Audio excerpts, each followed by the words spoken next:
June மாதத்திற்கு பிறகு, அதாவது 12 நாள் வாருக்கு பிறகு ஈரானுக்குள் செயல்பட்ட மிகப்பெரிய அமெரிக்க இஸ்ரேல் உளவுத்துறை நிறுவனங்களை மொத்தமாக தட்டி தூக்கி இருக்கிறோம் என்கிற செய்திகளை சொல்லி இருக்கிறார்கள். குறிப்பாக ஒரு உளவு வலையமைப்பே மொத்தமாக கண்டுபிடிக்கப்பட்டிருக்கிறது என்று சொல்லி IRGC இன்றைக்கு விடுத்திருக்கக்கூடிய அறிவிப்பில் சொல்லியிருப்பது மட்டுமல்லாமல் இன்றைக்கும் குடியேறிகள் புனிதமிக்க மஸ்ஜிதுல் அக்ஸாவுக்குள் நுழைந்து அட்டகாசம் செய்திருக்கிறார்கள். டெல் அவீவ் இந்த பேச்சுவார்த்தைகள் தொடர்பாக அடுத்த கட்டம் நகர்வதற்கு தயாராக இருக்கிறது என்று சொல்லியிருக்கிறது. குறிப்பாக அமெரிக்கா நேரடியாக துருக்கியோடு பேச்சுவார்த்தைகளை நடத்தி கொண்டிருக்கிறது. பாலஸ்தீன விடுதலை அமைப்பினரை ரஃபாவில் இருந்து பங்கர்ல இருந்து வெளியே எடுத்து அப்படியே அங்கிருந்து துருக்கிக்கு அவர்களை அனுப்புவது.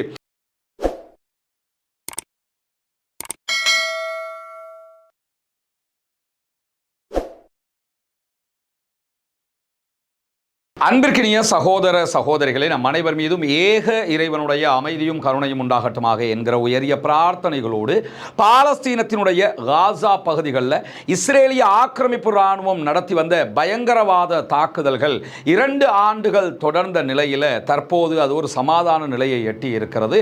ஆனாலும் இஸ்ரேல் வரம்பு மீறிய தாக்குதல்களை தொடர்ந்து கொண்டிருக்கக்கூடிய நிலையில் யுத்த நிறுத்தம் ஏற்பட்டு இன்றோடு 34வது நாளாக இருக்கக்கூடிய இந்த தருணத்தில் காசா இஸ்ரேல் வாருக்கு மத்தியில் லெபனான்ல இருந்த ஹெஸ்புல்லாக்கள் பாலஸ்தீனத்திற்கு ஆதரவாக சண்டையில் களமிறங்கினார்கள். அதே போன்று யமன்ல இருக்கக்கூடிய ஹூத்திகள் சண்டையில் களமிறங்கினாங்க. ஈராக்ல இருக்கக்கூடிய ஒரு குழுவும் பாலஸ்தீனத்திற்கு ஆதரவாக களமிறங்கி இருந்த நிலையில் ஈரான் நேரடியாகவே ஒரு யுத்தத்தில் பங்கேற்றிருந்தது. 12 நாட்கள் ஈரானுக்கும் இஸ்ரேலுக்கும் இடையில ஒரு நீண்ட வார் நடைபெற்றது. நமக்கெல்லாம் தெரியும். இந்த வார்ல மொத்தமாக இஸ்ரேல் தோல்வியை தழுவியது. இஸ்ரேலுடைய உளவுத்துறை தலைமையகமாக இருக்கக்கூடிய மொசாது வரைக்கும் ஈரானியர்கள் தாக்குதல்களை நடத்தி அளித்திருந்தார்கள் என்கிற செய்திகள் எல்லாம் நமக்கு தெரியும். இப்படியான சூழ்நிலையில் ஈரானுக்குள்ள பல இடங்களில் இஸ்ரேல் தாக்குதல்களை நடத்தி இருந்தது. அதிலும் குறிப்பாக இஸ்ரேலுடைய முதன்மை தாக்குதலே ஈரானுடைய இராணுவ தளபதிகள் கலந்து கொண்ட ஒரு மீட்டிங்கை இலக்கு வைத்து தான் தாக்குதல் நடத்தப்பட்டிருந்தது. அது உள்ளிருக்கக்கூடிய ஒரு உளவுத்துறை தகவலை கொண்டுதான் அவர்கள் தாக்குதல் நடத்தி இருந்தார்கள் என்கிற செய்திகள் வெளிவந்திருந்த நிலையில் ஈரான் இன்றைக்கு வெளியிட்டிருக்கக்கூடிய தரவுகள் பிரகாரம் ஜூன் மாதத்திற்கு பிறகு, அதாவது 12 நாள் வாருக்கு பிறகு ஈரானுக்குள் செயல்பட்ட மிகப்பெரிய அமெரிக்க இஸ்ரேல் உளவுத்துறை நிறுவனங்களை மொத்தமாக தட்டி தூக்கி இருக்கிறோம் என்கிற செய்திகளை சொல்லி இருக்கிறார்கள். குறிப்பாக ஒரு உளவு வலையமைப்பே மொத்தமாக கண்டுபிடிக்கப்பட்டிருக்கிறது என்று சொல்லி IRGC இன்றைக்கு விடுத்திருக்கக்கூடிய அறிவிப்பில் சொல்லியிருப்பது மட்டுமல்லாமல் IRGC மேலதிக தகவல் பிரகாரம் இஸ்ரேலிய அமெரிக்க ஆதரவு பெற்ற ஒரு உளவு வலையமைப்பை நீண்ட கண்காணிப்பு கட்டுப்பாட்டு நடவடிக்கைகளுக்கு நாங்கள் உட்படுத்தி இருந்தோம். அவர்களை அடையாளம் கண்டு மொத்தமாக செயலிழக்க செய்திருக்கிறோம். ஜூன் மாதம் நடைபெற்ற இஸ்ரேல் ஈரான் வார்ல ஈரான் தோல்வி அடைந்ததை தொடர்ந்து பொது பாதுகாப்பை எப்படியாவது அச்சுறுத்தலுக்கு உள்ளாக்கி, நாட்டுக்குள் கலவரங்களை உண்டாக்கி, நாட்டுக்குள் பொதுமக்களுடைய போராட்டங்களை உண்டாக்கி ஆட்சி மாற்றத்தின் ஊடாக ஈரானை தோல்வி அடைய செய்வதற்காக அமெரிக்காவும் இஸ்ரேலும் இணைந்து இந்த உளவுத்துறை நடவடிக்கைகளை பெரிய அளவில் செய்து கொண்டிருந்த நிலையில் இறுதியாக அவர்கள் அத்தனை பேருமே கைது செய்யப்பட்டிருக்கிறார்கள். ஈரானுடைய இராணுவ நீதிமன்றத்தின் பிரகாரம் அவர்களுக்கு உச்சகட்ட தண்டனைகள் வழங்கப்படும் என்கிற செய்திகளும் வெளியாகி இருக்கு. உச்சகட்ட தண்டனைன்னா அவ்வளவுதான் அர்த்தம், போட்டுருவாங்க. அங்க பார்த்துருக்க மாட்டாங்க, மரண தண்டனை அறிவிச்சு நிறைவேற்றிக்கிட்டு போய்கிட்டே இருப்பாங்க. தேச துரோக குற்றச்சாட்டில் இவர்கள் அத்தனை பேரும் கைது செய்யப்பட்டிருக்கிறார்கள். பல மாகாணங்களில் தேடப்பட்ட சுற்றி வளைப்பில் தான் இவர்கள் அத்தனை பேரும் மொத்தமாக கூண்டோடு பிடிபட்டிருக்கிறார்கள் என்கிற தகவல்களை ஈரான் இன்றைக்கு விடுத்திருக்கக்கூடிய நிலையில் காசா பகுதிகளில் இன்றைக்கும் இஸ்ரேலிய ஆக்கிரமிப்பு இராணுவம் புதிய தாக்குதல்களை நடத்தி இருக்கிறது என்கிற செய்திகள் வெளியாகி இருக்கிறது. குறிப்பாக காசாவினுடைய கிழக்கு பகுதிகள், அதே போன்ற கான் யூனிஸ் பகுதிகள் மேலே இஸ்ரேலிய வான்வழி தாக்குதல்களும் பீரங்கி தாக்குதல்களும் நடத்தப்பட்டிருக்கிறது என்று அல் ஜசீராவினுடைய பத்திரிகையாளர் தெரிவிக்கிறார். ஆனால் எத்தனை பேர் கொல்லப்பட்டிருக்கிறார்கள், எத்தனை பேர் காயமடைந்திருக்கிறார்கள் என்கிற செய்திகள் இதுவரை வெளியாகவில்லை. இப்படியான சூழ்நிலையில் தான் வெஸ்ட் பேங்க் மேற்கு கரை பகுதிகளில் 40 பாலஸ்தீன அப்பாவிகளை இன்றைக்கு இஸ்ரேல் புதிதாக கைது செய்திருக்கிறது. பாலஸ்தீன கைதிகள் சங்கம் இன்றைக்கு விடுத்திருக்கக்கூடிய தரவுகள் பிரகாரம் இந்த அறிவித்தல்கள் வெளியாகி இருக்கிறது. தொடர்ந்தும் இஸ்ரேல் காசா பகுதிகளில் தாக்குதல்களை நடத்துகிறார்கள். வெஸ்ட் பேங்க் பகுதியை செட்லஸ் என்கிற பாலஸ்தீன அப்பாவி மக்களுடைய இடங்களை அபகரிக்கக்கூடியவர்கள் வந்து அபகரிப்பு வேலைகளை செய்கிறார்கள். அதை தாண்டி இஸ்ரேலிய ஆக்கிரமிப்பு இராணுவம் தாக்குதல்களை நடத்துகிறது. அதையும் மீறி ஏற்கனவே இருக்கிற கஷ்டத்துக்கு மத்தியிலே அவர்கள் பல பேரை கைதும் செய்து கொண்டிருக்கிறார்கள். கொண்டிருக்கிறார்கள் என்கிற செய்திகளின் அடிப்படையில் தான் இன்றைக்கு 40 பேர் அநியாயமாக கைது செய்யப்பட்டிருக்கிறார்கள் என்கிறது பாலஸ்தீன கைதிகள் சங்கம். இந்த நிலையில தான் இன்றைக்கும் குடியேறிகள் புனிதமிக்க மஸ்ஜிதுல் அக்ஸாவுக்குள் நுழைந்து அட்டகாசம் செய்திருக்கிறார்கள்.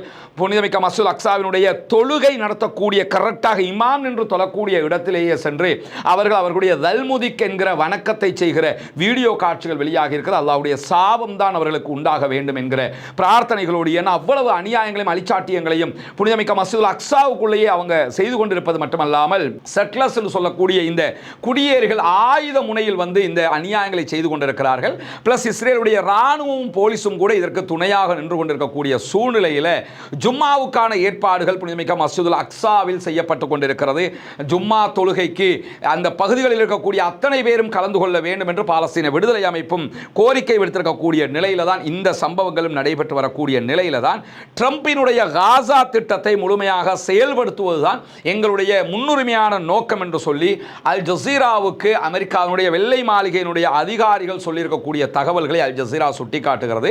இந்த சமாதான நடவடிக்கைகளை தோல்வி அடைய செய்வதற்கு ட்ரம்ப் விரும்பவில்லை, இந்த சமாதானம் தொடர வேண்டும் என்பதைத்தான் அவர் விரும்புகிறார் என்று அவர்கள் சுட்டிக்காட்டியிருக்கிறார்கள். ஆனால் சமாதானம் என்கிற பெயரில் பாலஸ்தீன அப்பாவிகள் கைது செய்யப்படுகிறார்கள், தாக்குதல் நடத்தப்படுகிறார்கள். இது தொடர்பாக எந்த இடத்திலும் இந்த நடுவர்களாக இருக்கக்கூடிய கத்தாரோ அல்லது எகிப்தோ அல்லது துருக்கியோ கேட்காமல் இருக்கிறது என்கிற ஒரு மிக கவலையான செய்திகளும் இதற்குள் அடங்கி இருக்கிறது என்பதை நம்ம புரிந்து கொள்கிறோம். அதே நேரத்தில் மேற்கு கரையில் தொடர்ந்தும் இந்த செட்லர்ஸ் என்கிற குடியேறிகள் பாலஸ்தீன அப்பாவிகளுடைய இடத்தை அபகரிக்கக்கூடியவர்கள் நடத்துகிற தாக்குதல்கள் அநியாயமாக தொடர்ந்து வருகிறது. இது நிறுத்தப்பட வேண்டும். இன்றைக்கு நடத்தப்பட்டிருக்கக்கூடிய தாக்குதல்களில் 2 அப்பாவி பாலஸ்தீனர்கள் படுகாயம் அடைந்திருக்கிறார்கள். பள்ளிவாயலும் மேற்கு கரை பகுதிகளில் தீ வைத்து எரிக்கப்பட்டிருக்கிறது. குறிப்பாக மேற்கு கரையில் இருக்கக்கூடிய பள்ளிவாசல்கள் எல்லாம் 1000 ஆண்டுகளுக்கு மேல பழமையான பள்ளிவாயல்கள் எல்லாம் இருக்கிறது. இஸ்லாமியர்களுடைய முழு வரலாற்று தலங்களை கொண்ட பகுதிகளாக அது இருக்கும்போது அந்த மாதிரியான பள்ளிவாயல்களையும் தீ வைத்து எரித்திருக்கிறார்கள் என்கிற கவலையான செய்திகள் வெளியாகி இருக்கிற அதே நேரத்தில் கான் யூனுஸினுடைய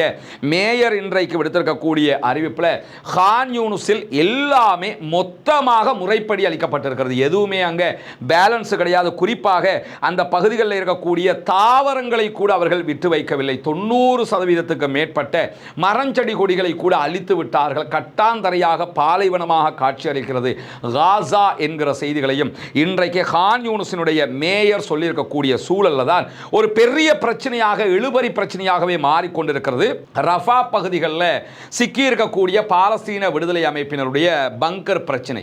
இந்த ரஃபாவினுடைய பகுதிகளுக்குள்ளாகத்தான் கான் யூனுஸை நீங்க இங்க பார்க்கலாம். கான் யூனுஸினுடைய பாதி பகுதிகள் தான் பாலஸ்தீன விடுதலை அமைப்பு இருக்குது, பாதி வந்து இஸ்ரேலுடைய கையில் இருக்கு. இந்த எல்லோ பார்டருக்கு இந்த பக்கம் இருக்குது.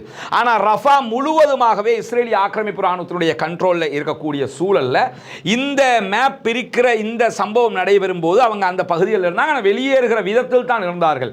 இந்த சமாதானம் நிலை ஏற்பட்டதற்கு பிறகு 2 நாட்களுக்கு பிறகு இஸ்ரேல் நடத்திய அநியாய தாக்குதல்களில் தான் பங்கரினுடைய வெளியே செல்லுகிற அந்த வாயில்கள் மூடப்பட்ட காரணத்தினால அவர்களுக்கு வர முடியாமல் இங்கிருந்து கிளம்பி அவங்க இந்த பகுதிக்கு வாரதா இருந்தால் புதிய பங்கர் தோண்ட வேண்டி வரும் என்கிற காரணத்தில் அவங்களால வெளியேற முடியாமல் இருக்கிறது. தொடர்ந்து பாலஸ்தீன விடுதலை அமைப்பு அவர்களை வெளியேற்றும்படி கேட்டுக்கொண்டே இருக்கிறது. ஆனால் இந்த பிரச்சனை ஒரு உச்சகட்ட பிரச்சனையாக மாறிக்கொண்டிருக்கக்கூடிய சூழல்ல இஸ்ரேலுடைய சேனல் 13 வெளியிட்டிருக்கக்கூடிய முக்கியமான ஒரு அறிவிப்புல டெல் அவிவ் இந்த பேச்சுவார்த்தைகள் தொடர்பாக அடுத்த கட்டம் நகர்வதற்கு தயாராக இருக்கிறது என்று சொல்லி இருக்கிறது. குறிப்பாக அமெரிக்கா நேரடியாக துருக்கியோடு பேச்சுவார்த்தைகளை நடத்தி கொண்டிருக்கிறது. பாலஸ்தீன விடுதலை அமைப்பினரை ரஃபாவில் இருந்து பங்கர்ல இருந்து வெளியே எடுத்து அப்படியே அங்கிருந்து துருக்கிக்கு அவர்களை அனுப்புவது, துருக்கி தேவைப்பட்டால் அவர்களுடைய விருப்பத்திற்கிணங்க அவர்களை மீண்டும் காசாவினுடைய பாலஸ்தீன விடுதலை அமைப்பு இருக்கக்கூடிய பகுதிகளுக்கு இடம் மாற்றும்.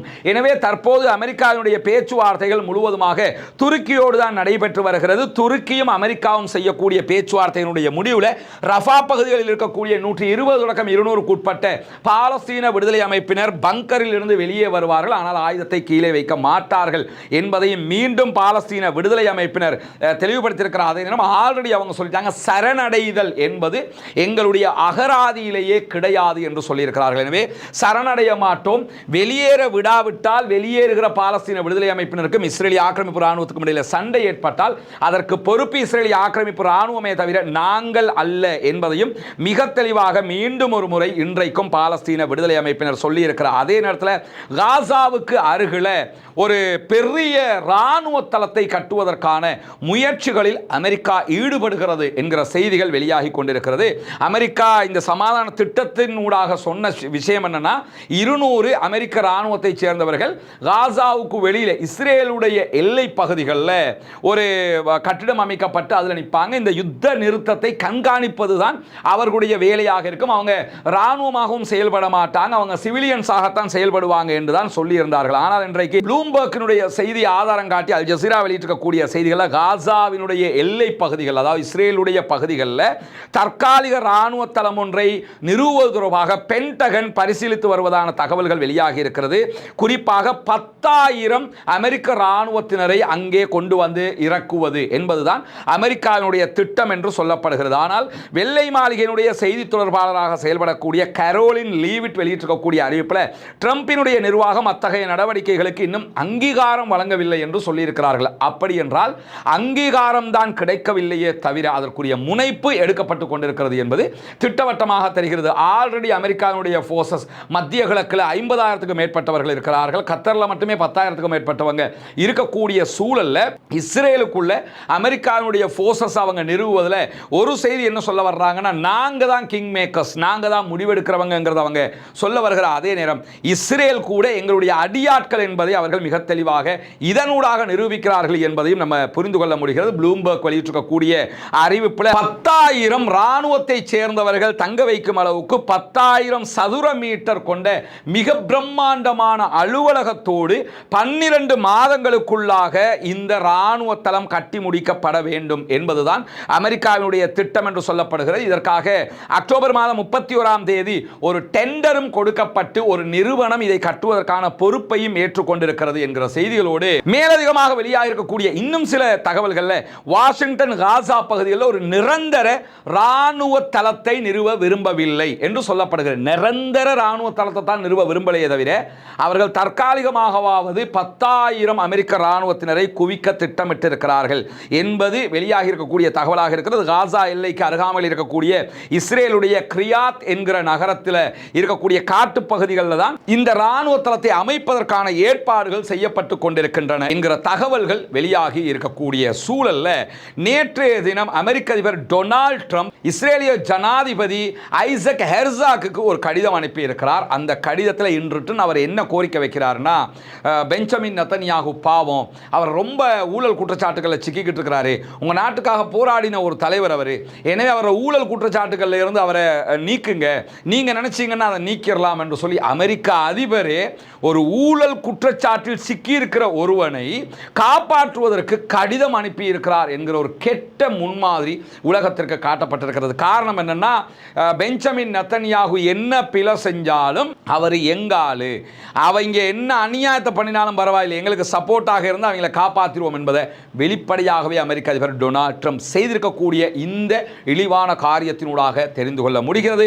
பொறுத்திருந்து பார்ப்போம் என்ன நடக்கிறது என்பதை, வல்லவன் பொறுத்திருந்து பார்ப்போம் என்ன நடக்கிறது என்பதை. எவ்வளவு அநியாயம் செய்தாலும் 60, 70, 80, 100 ஆண்டுகளோடு இந்த உலகத்தின் வாழ்க்கை கழிந்து விடுகிறது. அதற்கு பிறகு நிரந்தரமான மறுமையினுடைய வாழ்வில் இவர்கள் தப்ப முடியாது என்கிற ஆழ்ந்த நம்பிக்கைகளோடு பாலஸ்தீனம் வெற்றி பெற வேண்டும், பாலஸ்தீனம் சுதந்திரம் அடைய வேண்டும், பாலஸ்தீன மக்களும் நம்மை போன்று நிம்மதியானவர்களாக மாற வேண்டும், வாழ வேண்டும் என்கிற உயரிய பிரார்த்தனைகளோடு பாலஸ்தீன மக்களுக்காக தொடர்ந்தும் ஜனநாயக ரீதியாக குரல் எழுப்புவோமாக. வாஹர் தஅவானா அல்ஹம்துலில்லாஹி ரப்பில் ஆலமீன்.